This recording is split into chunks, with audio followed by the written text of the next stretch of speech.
Palang gabi sa ating lahat, panibagong araw, panibagong pag-asa, kaya always lang tayo maging positive sa hamon ng buhay at sa laban ng buhay. Kung nahihirapan ka ngayon, dapat always ka lang maging positive sa hamon at sa laban ng buhay. Kung may problema ka is huwag mong tatambayan. Hanap ka agad ng aksyon para masolusyonan mo yung problema. Sa halip na mag-isip ka pa sa problema kasi larong madadagdagan yan. Ayun, sa mga nahingi ng update sa ating motor, 8 months na po ito. At wala pa po tayong naging sira at naging problema kahit napupunta tayo sa malalayong lugar. Long rides tayo. Diba? Palagi tayong naglo-long rides.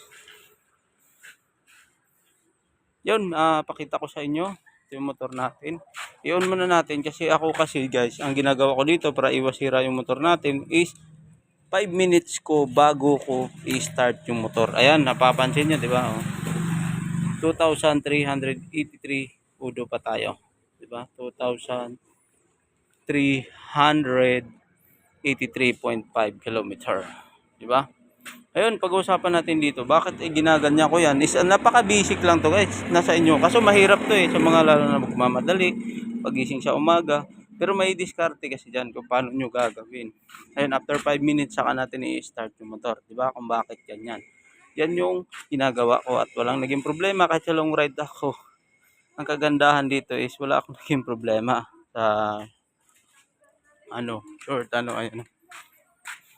Ganda ng natin wait. Yan naka-underneath yan. Ayun. Explain ko sa inyo kung bakit ako wala naging problema. Antayin muna tayo ng 5 minutes bago ko na ini-start. Nasa inyo yung kung susundin nyo hindi. Kaso sa mga nagmamadali, hindi talaga nagagawa to. Sa pag-iingat lang ng ating motor. Ayun. Dito naman sa XRM 2023 is sa mga nagtataka kung bakit tumutunog yung makina natin is natural lang po yan sa XRM FI na may tumutunog na maliit. Pero pag malaki na, medyo delikado yan. Check lang natin. Kasi baka magtaka kayo, yung ilalim nito, bakit siya tumutunog? Wag na wag po kayo agad na pupunta ng kasa kapag hindi nyo chine-check yung lahat ng accessories ng motor nyo. Para hindi maging doble yung gastos nyo. Diba? Para hindi maging doble yung gastos nyo, i-check nyo mabuti yung ilalim ng motor nyo. Kasi lalo na sa natin, sa brake light natin, sa brake natin dito sa likod. Diba? Ito.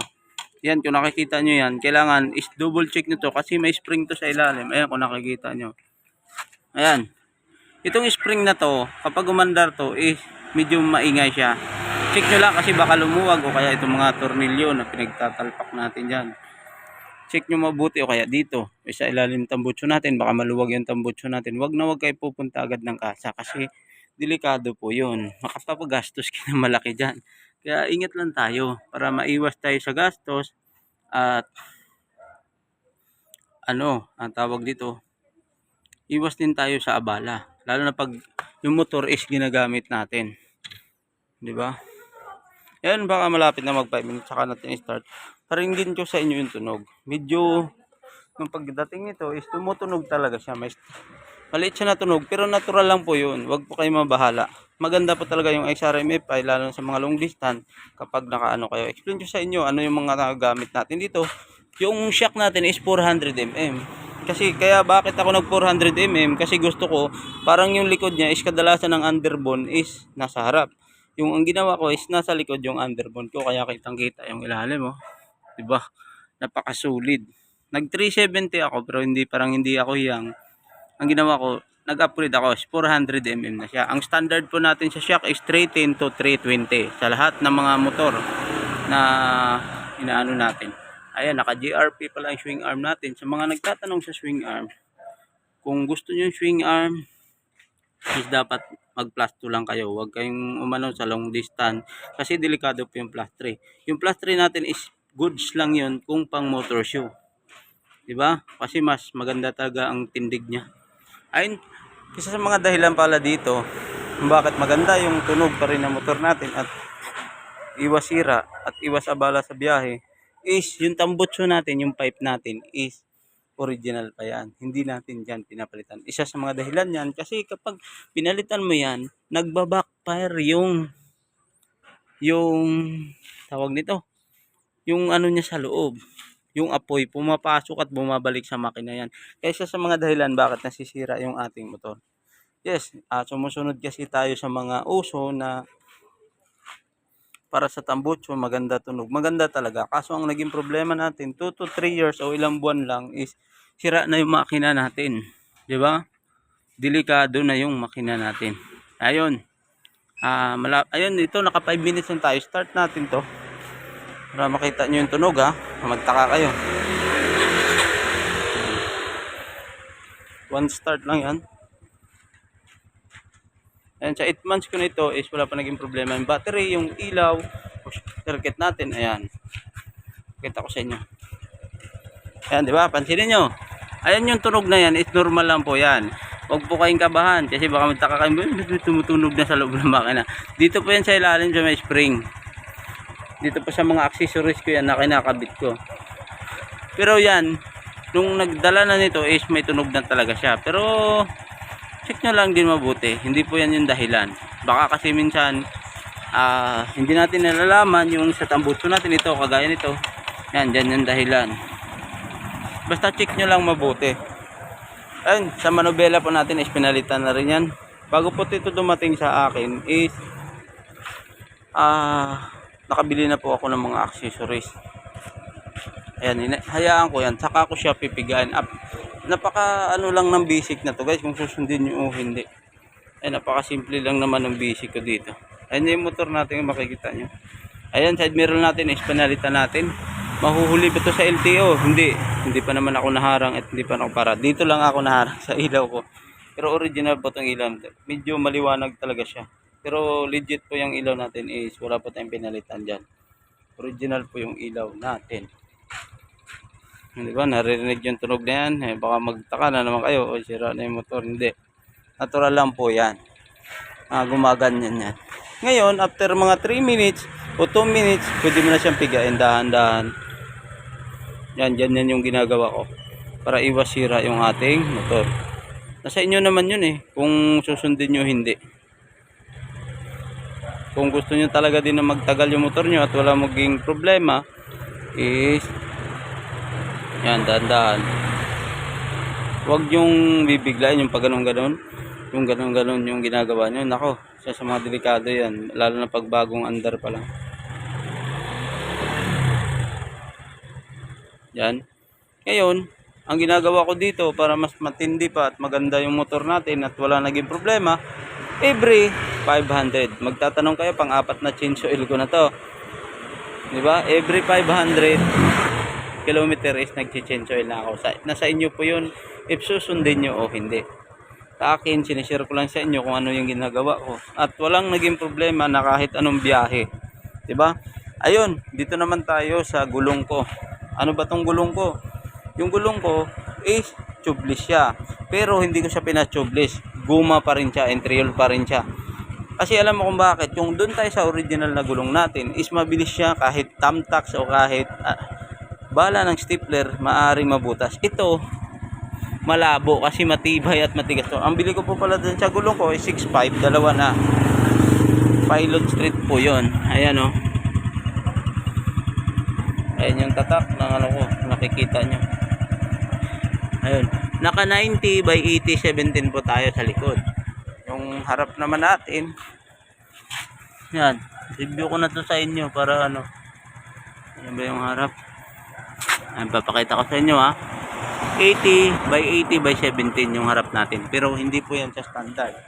Kasi yung standard natin talaga, yung sa original natin, hindi po siya. Kasi baka may chance na mahuli talaga tayo ng LTO. Pero kung matsyamba tayo sa mga mahigpit na lugar, may mga ganun kasi, iba-ibang LTO, iba-iba yung batas nila. Ewan ko doon, anong mga nangyayari sa buhay nila. Hindi na isa-isa yung batas nila. Ayan na siya. Ayun, bago ako dito ano yung ginagawa ko. Ayan, saka ko na siya bibirahin. Pwede ko na siyang patakbuhin kasi hindi na muna ako magpapatakbo. Ayan, pansinin niyo, wala naman tunog Wala naman tunog na nangyayari. Dito sa pag-start yan, mga ganyan, pag hininto mo, nakatunog, parang lata. Hindi po yan, sa mga accessories po yan sa loob dyan, na umuuga-uga. Diba? Check nyo lang din mabuti para hindi kayo magka-problema. Ayun, 8 months to, ito na po yung udo natin is 2-3, di ba? Ako naman kasi nire-ride sa malayuan talaga lagi. Yan na yung update natin. Ayun, isa pa pala, idagdag ko na sa inyo. Ako po nagpapagas po ako every 2 to 1 bar is hindi ko na hinayaan na dumating pa sa 1 bar. Pero basta 1 to 2 bar is magano na po kayo. Maglagay na po kayo ng gasolina. Nasa inyo po yung kung susundin nyo hindi. Kasi isa sa mga dahilan pag hindi palaging 1 bar yan is delikado ka dyan. Huwag mo nang pilitin, baka maubusan ka at masira pa yung makina mo sa loob. Diba? Nasa inyo nyo kung susundin nyo. Ayun, bakit ka pala pinapainit yung motor natin? Kailangan kasi bago nyo pindutin yung start, 5 minutes magantay tayo para yung kuryente na dumadaloy dyan na hindi natin nakikita, kagaya nito, dinadalaw yan to, shock natin, dinadalaw yan, swing arm natin, dinadalaw yan. Una sa lahat, dinadalaw yan yung makina natin, hindi lang natin napapansin, alam mo katagalan, kaya nasisira yung motor natin. Kasi, hindi natin sinusunod yung mga dating basic na ginagawa natin sa motor. Medyo mahirap talaga, medyo mag-ano ka ng oras. Pero nasa inyo kung susundin nyo. Ayun, 8 months is wala pa naging sira. Diba? Ay, ayaan nyo, kung masisira man, i-update ko pa rin kayo. Para at least alam nyo rin kung ano yung dahilan. Pero kung gusto nyo makatipid at ingat kayo sa alaga yung motor, is alagaan nyo na lang na maayos. Sunod lang kayo sa basic. Basta ganun yung ginagawa ko, share ko lang. Ayun, yung tambutso pala natin is original yan. Hindi talaga ako nagpapalit kahit anong mangyari. Kahit anong motor ko pa, hindi ako mag-ano ng tambutso. Kasi yan yung pinaka-delikado na gagawin mo. Kasi nagbabak pa rin sa loob. Maapektuhan din yung wiring. Kaya minsan may sumasabog ng mga fuse. Diba? Nasa inyo po yung kung susundin nyo hindi. At kung ano man yung ginagawa nyo, is nasa inyo po yun. Nasa pag-aalaga po yan ng motor. Basta yung akin, ito na yung nangyayari sa motor ko na wala pa rin naging sira. Yun. Talagay na natin. Ayun, hanggang dito na lang. Ayun, update pala sa LTO natin. Sa mga wala palang plaka, 2009, 2008. Gumawa lang po kayo ng ganitong plate kalaki, temporary plate. Para hindi po kayo mahuli ng LTO. Kasi kailangan po nila yan. Nanguhuli po sila sa ganun. Sa mga wala pa, kung may plaka na kayo, wag sa mga 2022 pababa, wag na gumasa muna na may plaka kayo. Yung 23 pataas to 24, meron na po kayong plaka. Puntahan nyo lang po sa LTO. Double check nyo kung meron na. Kasi ginagawa nila yun at tinahabol na. Kasi next year, maghihigpit na talaga sila. Ayun lang, hanggang dito na lang yung ating video. At mag-iingat kayo palagi. God bless at mabuhay kayong lahat. Ayan na yung motor natin.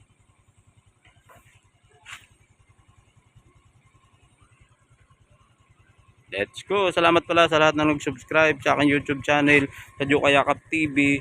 Ayun, ingat kayo palagi. God bless.